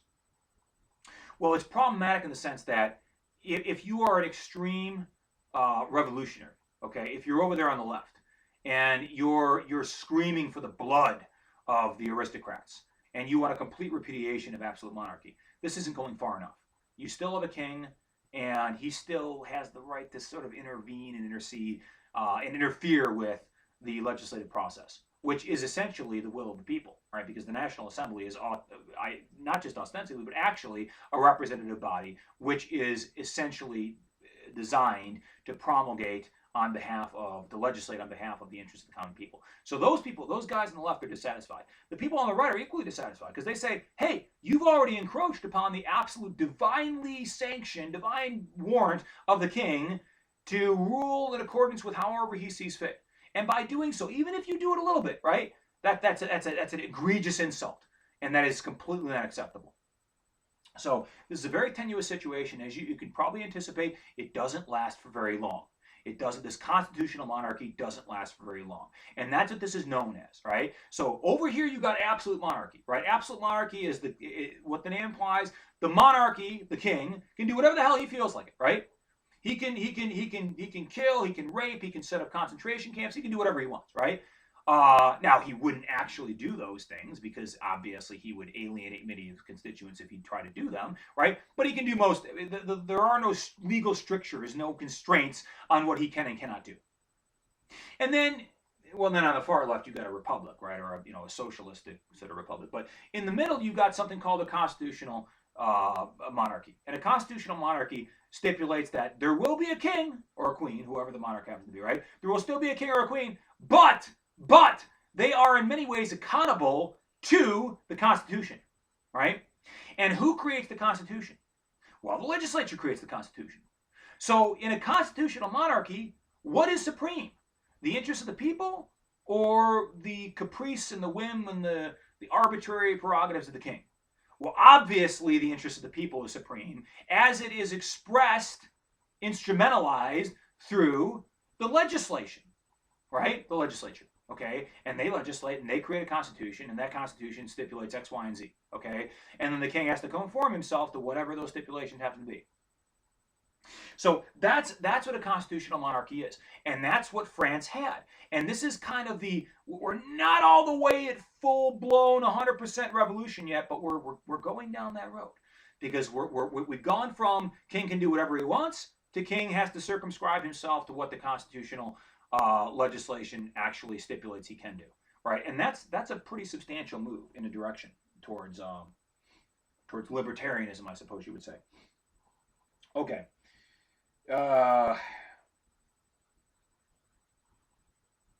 Let's talk about the radicalization of the revolution. The radicalization, and I got a lot more stuff here. I don't think I'm going to finish this today, but I'm sorry, guys. We'll finish this on Wednesday because what I'm going to try to do in the course of these videos is I'm going to be very mindful, or at least I'm going to try to be mindful of the fact that you guys don't have a break anymore. Okay, and I don't know how many of you actually contemplate this or even take this into consideration in terms of how it impacts on the time here. But I said I think we agreed on a 9 or 10 minute break. We'll just go ahead and round it up. We'll give you the benefit of the doubt and say it was a 10-minute break. But you don't have your 10-minute break. And so what that means is, I guess you could construe me going on for an hour and 53 minutes as intruding myself on 10 minutes of time that is not mine. It's your time, okay? And I don't want anybody to construe it that way. I mean, that's not the way that I would necessarily look at it, but maybe some of you do look at it that way. And I guess technically you could perceive it that way. So as a result of that, I'm going to probably circumscribe these lecture videos to maybe an hour and 45 minutes at most, but no more than an hour and 50 minutes. And I apologize for the other one, because when you viewed those other two lecture videos in tandem, I think they went to exactly an hour and 53 minutes, which is exactly the technical time that we have together in our classroom. I didn't actually intend it to be that way, but it just ended up so happening that it was. So let's talk about the radicalization of the revolution. Now, as I said, the problem with France, the problem that France had at this time is that they're being faced with external threats, okay, in the form of, as I said, Germany, the Holy Roman Empire, which is what it was known as at that time, and Austria. And Austria isn't like modern-day Austria, because modern-day Austria is kind of like modern-day Canada, all right? They're not a very serious country. They don't have a serious armed forces. They're not really taken very seriously in global affairs and international relations. But old school Austria was a world power. Okay, it was maybe not a world power, but it was a regional power. It was a European power, and so it was not to be trifled with. You want to mess with. You got to take Austria very seriously. And the Austrians and the Germans are basically getting together and they're saying that we are giving an ultimatum. We're imposing an ultimatum on France. And this ultimatum stipulates that King Louis XVI must be restored to his former glory as absolute monarch of the French people. And there's no compromise, and there's no conciliation, and there's no consideration given for this constitutional convention or this national assembly. There's none of that, right? We're not going to have any of that, right? This is what Germany and Austria were asserting. And they were not just asserting this on behalf of themselves, but they were asserting this in furtherance of the interest of all autocratic rulers in Europe at this time, all absolute monarchs. And by the way, most of Europe was still being ruled by absolute monarchs. Okay, and this is a concern because France is looking at itself introspectively, but it's also looking at itself externally in relation to the other main powers in Europe at this time, and they're thinking to themselves, well, we're going to be the odd man out, right? Because even though merry, jolly old England over there is technically a constitutional monarchy, it's more of a monarchy than it is a constitutional republic, right? They still got the king, and the king is still pretty important. There's still a lot of reverence for the king, and that's this, that, and the other thing, right? So if we, the French, go out there and we just create our own new republic, which is mostly a republic, or maybe it's not a republic, but it's more democratic than it is autocratic. It's more republican than it is monarchical, right? If we do that, then we are going to have to fight against all of Europe collectively, and that's actually what ends up happening. Uh, this foreshadows the Napoleonic Wars. Okay, and so the French, I think the French people, the common people especially, are really motivated. They not only are they motivated, but they feel as though they have to fight even more desperately, more tenaciously to defend the achievements that they've made. This National Assembly, this new Constitution, they have to fight all the more tenaciously, and they have to be very, very vigilant, hyper vigilant for any signs of treason, any signs of a possible loyalty towards monarchy, because monarchy becomes essentially the antithesis of democracy and republicanism and the interests of the people, because the monarchs of Europe are saying, you're on notice, okay? You French common people, you riffraff over there, you peasants, all you poor people, you're on notice. And the notice is this: if you don't restore the king, if you don't give him back everything that he had before, then we're going to come in there and we are going to put your house in order for you.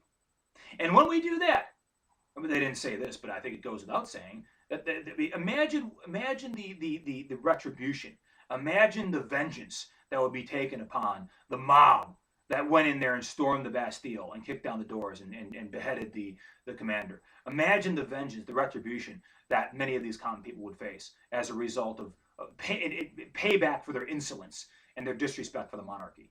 You better believe there was some revenge coming down upon them. All right, and so I think many of the French common people felt as though they had nothing to lose. Right, we got to go all the way. Right, and we certainly can't give in to these external powers, because who knows? Maybe they'll invade us. Right, maybe they'll invade us so as to ensure that they actually can prop up Louis XVI.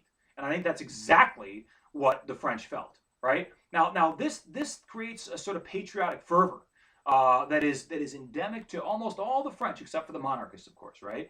But most of the French can look at this and they can identify very strongly with these sensibilities, right? They can say, well, the external powers out there, Austria and Germany, are going to get together and they're going to potentially invade our country, our motherland, our homeland, right? They're going to invade France, and when they invade France, they're going to obviously loot and pillage and burn things and take shit, right? And they're going to do what all invading forces always do, right? But they're also going to invade us, and they're going to impose upon us an absolute monarchy, which we, the people, have already repudiated. We've taken legislative action. We've promulgated the Constitution, right?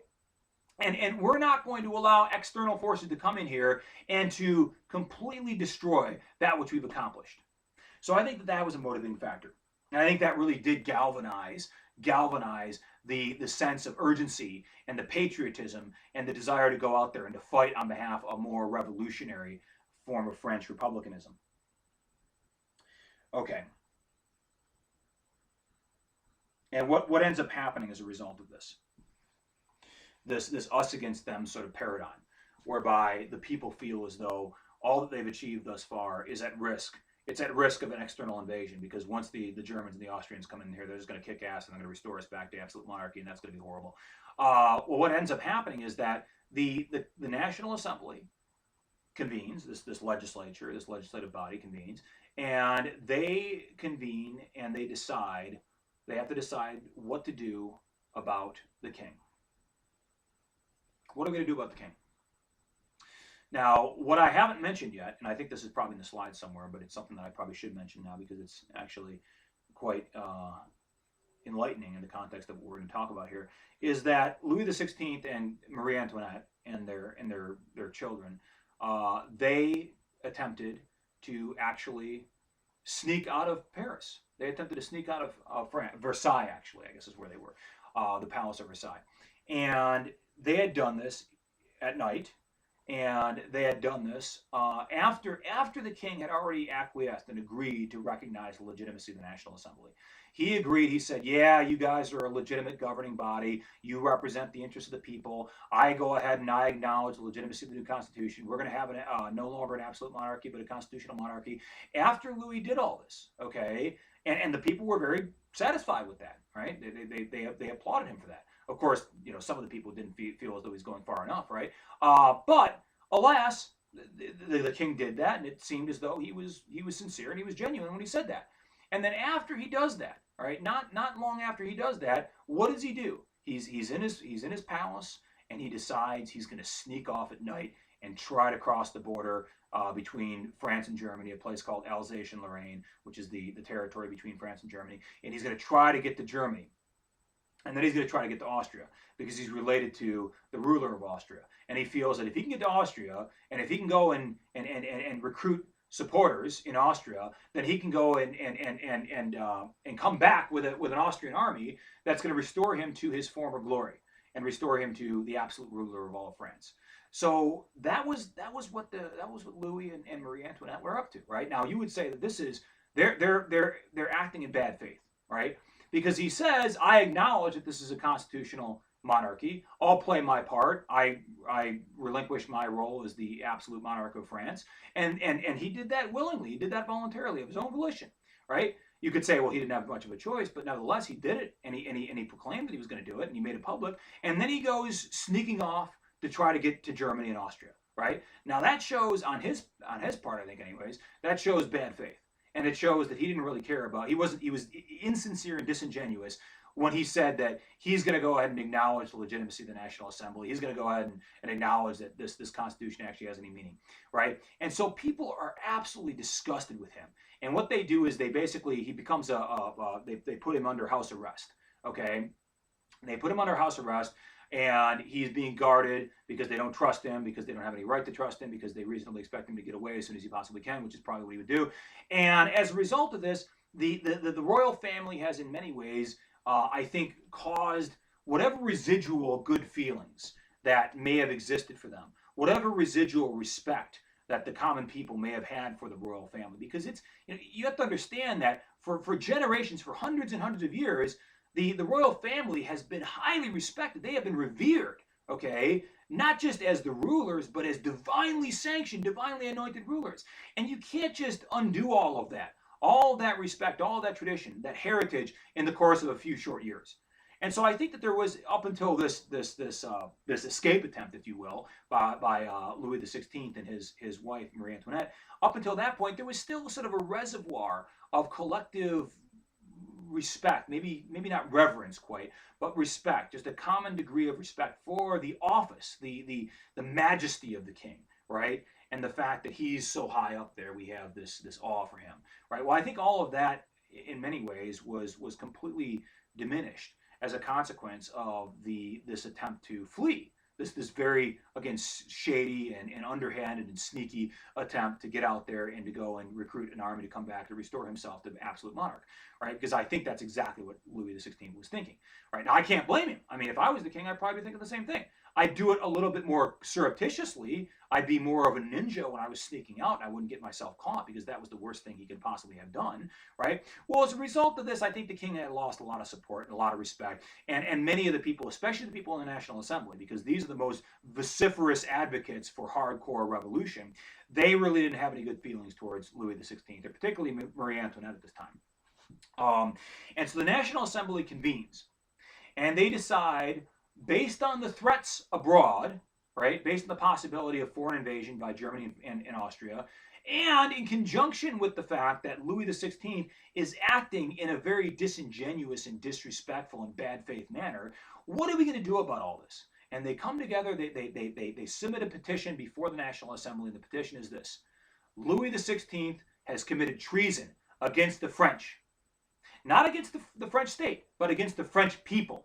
Because now you have this idea of popular sovereignty. and I'm sorry, guys, we got to talk about philosophy a little bit, but popular sovereignty is the idea that the people themselves, in and of themselves, have the right and the prerogative and the privilege, and indeed the right to rule themselves, for themselves, of themselves, and by themselves, right? Popular sovereignty. Sovereignty just means the right to rule. Okay, that's all that means, right? Because before you had a different form of sovereignty, right? You had monarchical or absolute sovereignty, right? You had the sovereignty of the king. The king was himself sovereign, right? Well, now the people are sovereign, okay? And the people, therefore, are represented by their elected legislature, which happens to be this National Assembly. And the National Assembly promulgates laws on behalf of the common people. And it derives its power and its right to actually invoke laws or disseminate laws by being a representative of those people. So the king no longer is the state of France, right? Because before this revolution began, the king was France, right? France was the king. France was basically the personal property of the king, right? No longer is that the case. And so the king is essentially being charged with treason against the state. And the state is the people. Okay, so it's treason against the people, right? Because you have this notion of popular sovereignty. The people have spoken, and their will has been codified in this Constitution. Their will is being expressed through the National Assembly, which is their duly elected legislature. Now, as I say, the considerations here were, well, how do you make a case against the king for treason?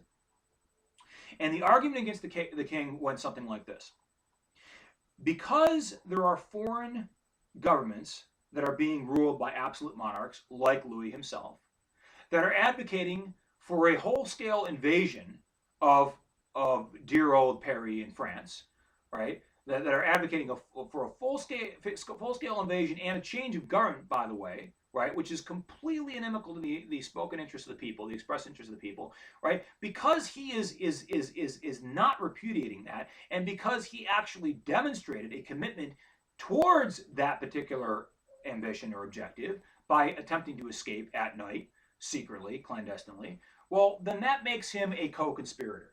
That makes him somebody who is, in many ways, more aligned with these foreign governments that are hostile to the interests of the French people. It makes him more aligned with those foreign governments than it does, than it makes him an instrument of the people's will, because he was never that to begin with, right?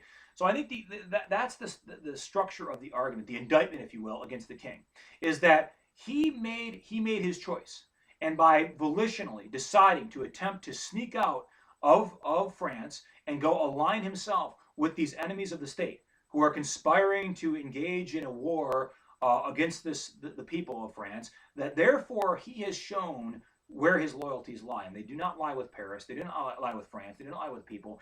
And he has repudiated us. He has dishonored his vows by doing so. So that's the way, that was the argument in favor of asserting that the king was actually engaged in treason.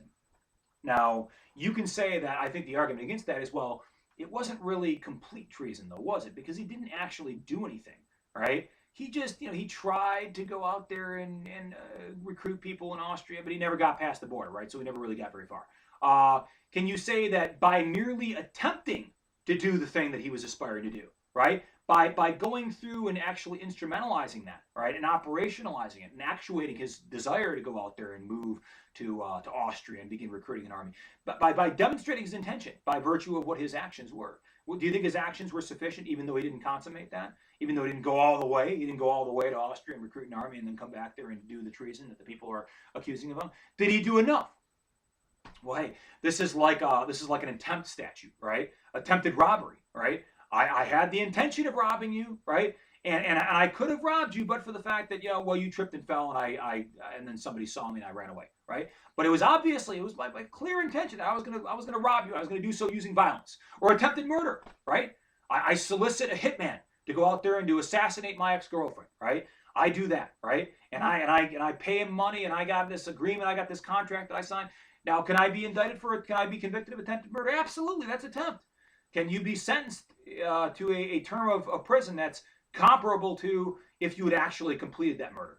Well, not necessarily comparable, but similar. Well, I guess, yeah, you could say so. Not the same, but almost, right? So I would say that this is an almost completed act of treason. It's an almost complete, not quite all there, but almost all the way there. All right, and for that reason, I would have to agree that you have to do something about the king.